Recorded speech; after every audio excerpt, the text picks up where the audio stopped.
మా వారిని నేను ఏదో క్వశ్చన్ అడుగుతుంటే చూడండి ఎంత సీరియస్గా ఆన్సర్ చేస్తున్నారు. డిస్టర్బ్ చేయక నేను చాలా బిజీగా ఉన్నానని చెప్పేసి అన్నారు. నాకైతే కోపం వస్తుందనమాట. పోనీలేండి మనం కూడా అర్థం చేసుకోవాలి కదా, వర్క్లో ఉన్నప్పుడు డిస్టర్బ్ చేయకూడదని చెప్పేసి. ఇక్కడ నేను మా పాపని పికప్ చేసుకుని అయితే వచ్చానమాట. మా పాప చూడండి ఇంక షాపింగ్కి వెళ్దామని చెప్తే ఇంక షాపింగ్ అయితే వచ్చేసాం ఇద్దరం. ఇంక షాపింగ్ వచ్చేసి ఇంకా చూడగానే ఆ టెడ్డీ బేర్ల దగ్గరే కూర్చునిపోయింది. ఆ టైగర్ బొమ్మతో అయితే ఆడుకుంటానే ఉందనమాట. నాకైతే రాలేదండి నాతోని. ఇక్కడ ఇంకా అక్కడ ఒక అంకుల్ ఉంటే ఆ అంకుల్ కూర్చోబెట్టారు. సో తను టైగర్తో అయితే బాగా ఎంజాయ్ చేసింది. నేను వచ్చే వరకు అక్కడే ఉంది. సో నేను ఇక్కడ గిఫ్ట్ చూద్దామని వచ్చాను.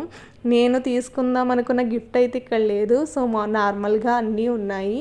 So tea cup sets, dinner సెట్లు అలాంటి చిన్న చిన్న అన్నీ ఉన్నాయి అనమాట. మీకు కొంచెం అవైలబుల్గా ఉంటే తీసుకోండి. ఇది నర్సరావుపేటలో అనమాట. చాలా బాగున్నాయి.